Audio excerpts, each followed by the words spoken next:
Why join the gig economy? For one thing, you can participate in the gig economy as much or as little as you want.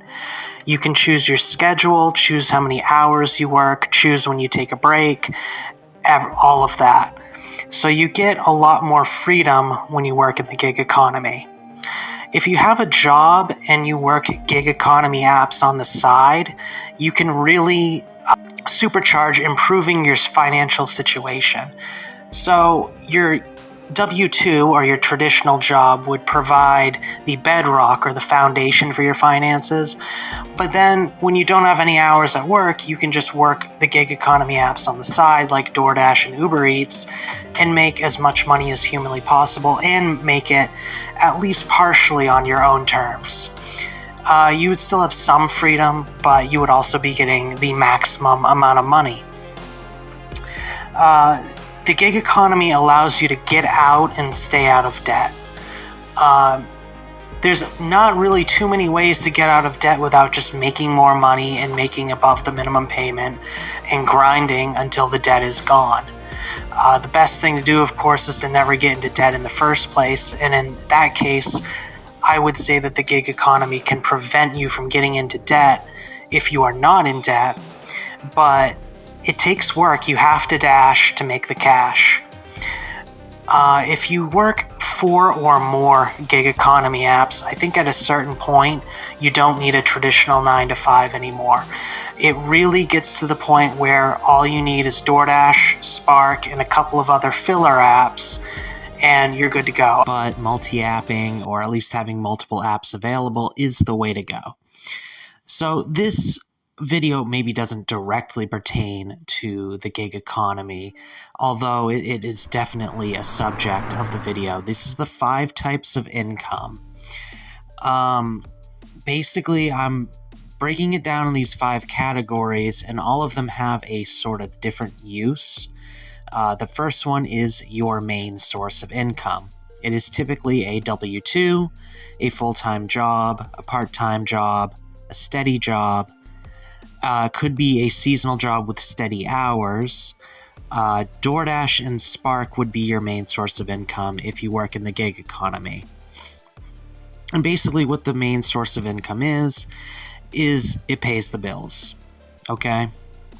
The second one is side hustle income. This is DoorDash, Spark, Instacart, Uber Eats, Rideshare, which is Uber and Lyft, Roadie, Skipcart, catering delivery, which is Deliver That and other apps, temp gigs through a staffing agency, medical delivery like Drop-Off, luggage delivery, Grubhub, etc.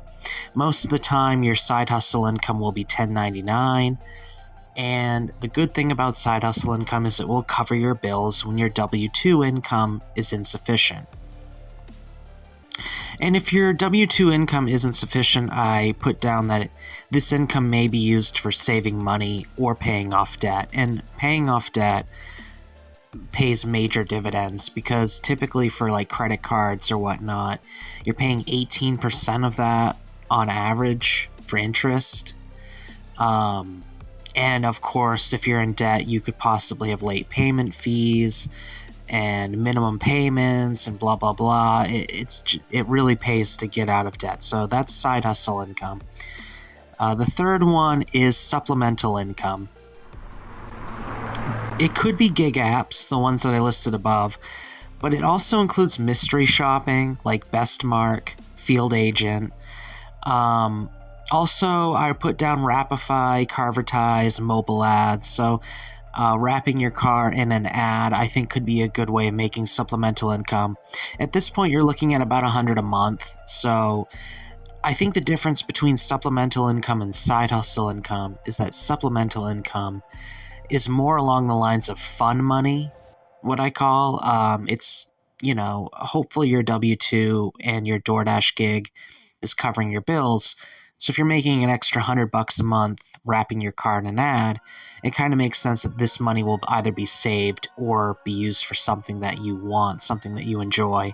The first one is the household name, DoorDash. It has the most delivery opportunities, pretty much no matter the market. It is the most accessible.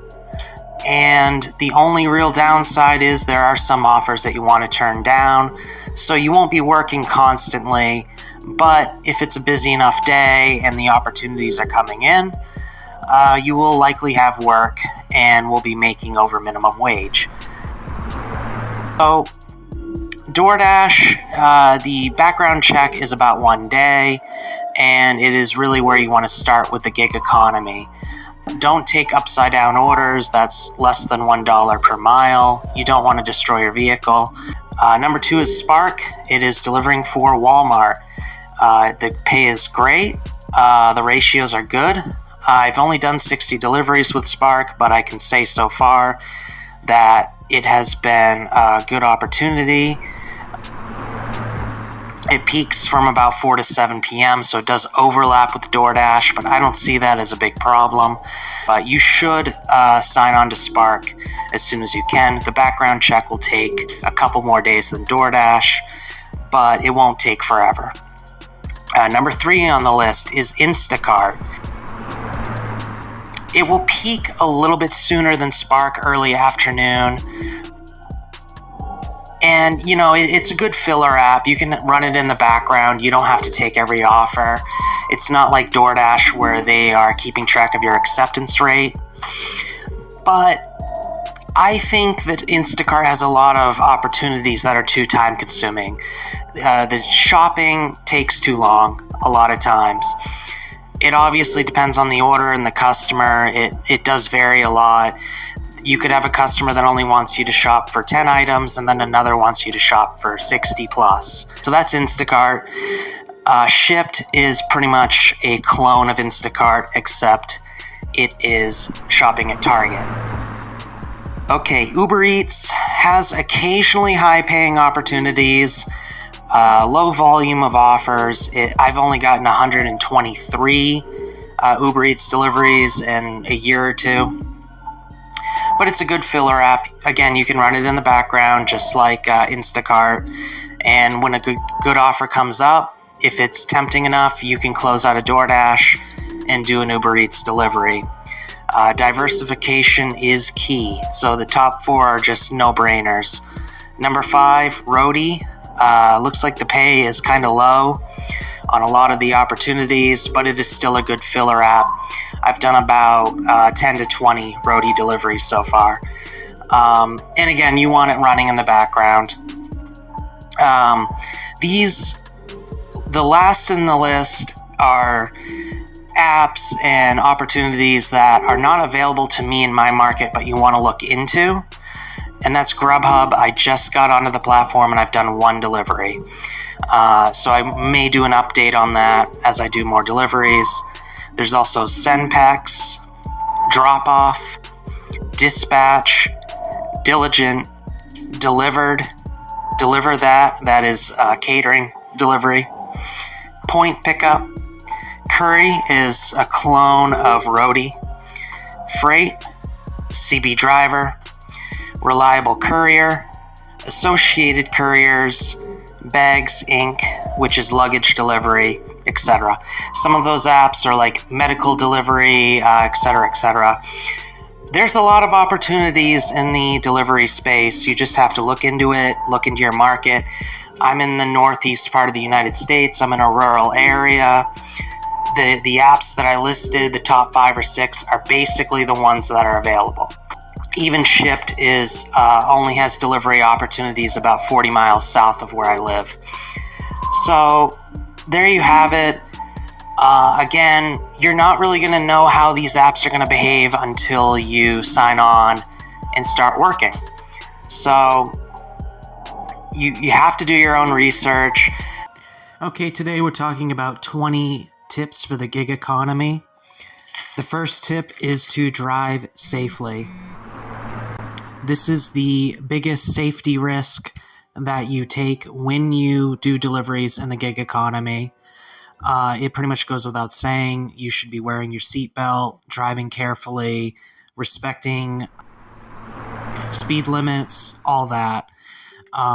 If you get into a wreck, you could have expensive repair bills. You could be hospitalized or worse. The second tip is to download Waze or some kind of secondary navigation app. Google Maps will occasionally take you to the wrong address. Especially in rural areas, it's really important that you have Waze or some other way of navigating in case you get lost. On to number 9, which is double check the address in Doordash versus navigation. The navigation app might take you to the next home, to the one that you're supposed to go to.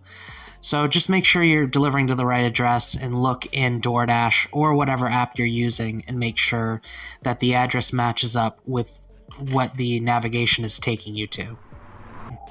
Number 10, always communicate with the customer if unsure about something. It ties into the last tip. Don't deliver to the wrong address. Check with the customer, make sure if you're unsure. Not everybody is good about having the address on their mailbox or on their house. So if you can't see a number, I'd check in with the customer and just make sure that you're delivering to the right address. Number 11, consider a W-2 and having Doordash as a side hustle. The stableness of a W-2, and being scheduled to work can't be beat. Now, obviously, a W-2 has its downsides, and you might just be tired of it. If you have steady work, even from a part-time job, and you deliver Doordash on the weekends or evenings kind of around your W-2 schedule, you're going to make the maximum amount of money. Number 12, don't take upside-down orders. That is at least $1 per mile. If there is a return trip, then you're only going to be making 50 cents a mile. So don't take anything that's like 14 miles for $6.50. I got an offer like that the other day. And I could go on about that, but just know your worth, and I wouldn't demand too much at the same time. Don't think that every delivery is going to be at least $2 a mile. It's probably not. Number 15, get every gig economy app you can get, and I listed DoorDash, Uber Eats, Instacart, Shipt, Walmart, Spark, Grubhub, etc. And I'll put pictures of more apps in the video. I could go on, but some of them are just not available to me, so I really can't talk about them. But diversification is absolute key. Number 16, avoid shopping orders that are too time-consuming. In other words, too many items for the pay. Just like you don't want to deliver upside-down orders, you don't want to do an order where you have to shop for 40 items and you're only getting paid something like $10. After everything is said and done, that kind of delivery is very much not going to be worth it. Number 20 is you got to dash to make the cash. You have to log in and click Dash Now and do deliveries in order to get paid. It goes without saying, you can't get too discouraged by stressful deliveries, and you have to do the work in order to get the pay. Non-driving and semi-passive income side hustles. Field agent. With field agent, you do field audits in mystery shops. So if you're within walking distance of a grocery store, convenience store, or restaurant, you may be able to do these field audits without having to drive. Even if you do have to drive, you don't have to do deliveries, so you're going to be driving less miles to make the money. I would say the pay is decent, but it's not reliable for each job because there is a chance that your work will be declined and you will be declined pay. This is a little unfair, but you have to read the instructions carefully. When you're doing field agent, you want to do the training before you go out in the field. Make sure you're doing the jobs properly so you get the pay. The shops are typically $3 to $4 or $5 a piece, but they don't require a lot of time. There's only about, I would say, 6 to 12 questions, and you have to upload about 6 to 12 pictures per mystery shop or field audit. So that's field agent. The next one is Best Mark. It is also mystery shops and field audits like field agent. The offers are not consistently profitable. I don't believe you need the app. I think you can still use a login in your browser. So for that reason, it makes a lot of sense to have an account with Bestmark and see what's out there. Your market could have very good offers for Bestmark mystery shops. The thing about mystery shops is it's not going to pay the bills. It's not going to pay your rent, but it is good for lifestyle subsidization. So it'll allow you to go to a restaurant or enjoy something that you might not normally do and you might not normally be able to afford. With Bestmark, though, you have to answer a lot more questions than with field agents, so there's going to be a little bit more time invested in a Bestmark mystery shop. The next one is Tutor.com. With Tutor.com, you do need an education to qualify. It's either a college degree or some kind of specialized education or skill. You need to take an open book test that is time limited. You need to get at least an 85% or higher on that test in order to qualify. It may be 90% depending on the subject, but you need to do very well on the test in order to start teaching that subject. And another downside of Tutor.com is that if you're waiting for a student and you're logged in, you don't get paid. And it's $14.50 an hour, last I knew, when you do have a student. So this is purely work from home. Tutor.com, I worked there for 2 years and 2 months. It was a side hustle, but it was pretty good for purely being at home. There's no mileage involved. So if you are inclined to teach, if you do have a degree or specialized knowledge, I would recommend Tutor.com as a side hustle. Carvertise, mobile ads, and Rapify. With Carvertise, it allows semi-passive income by using your car as an ad, hence the name Carvertise. Your car does not have to be less than 15 years old, but the problem is the ad wrap may damage your car and hurt the resale value. So I would actually put this on a beater car, on a vehicle that you plan on running until it breaks down and is unrepairable. Mobile ads and Rapify are similar to Carvertise, but they require that your vehicle be less than 15 years old. And because of that, they may pay more than Carvertise. Carvertise is a flat fee of about $100 a month. Mobile ads and Rapify comes out to about $200 to $300 a month. So you have to keep in mind that this income is going to be in addition to what you're already making from delivering, if you are delivering. So it's pretty much a no-brainer. And if you have a long commute, you can add to your income by using your vehicle as an ad. It all depends on, do you want to risk hurting your paint job? Do you care about this vehicle? All those things. You have to take those things into consideration. What I'm talking about today is the differential between your income that's coming in and your lifestyle.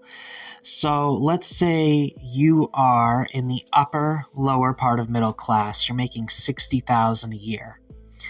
If your lifestyle is true middle class, which means that it's the lifestyle that you could afford if you made $80,000 a year, you're getting into a lot of debt and you're going to be drowning within a couple of years because you're making $60,000 a year, but you're living your life as though you're making $80,000 a year, which means you're basically getting $20,000 of debt per year.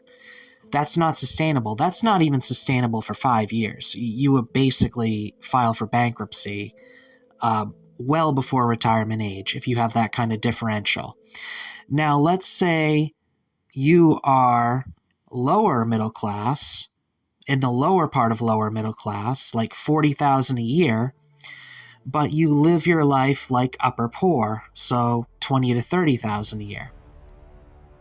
With that kind of differential of $10,000 a year, you will be able to save a really decent amount of money, and you're probably going to increase your living situation within a few years anyways, because you're going to be saving money, investing some of it, and you're going to get dividends off the money saved. And so you won't remain at that lower middle class level.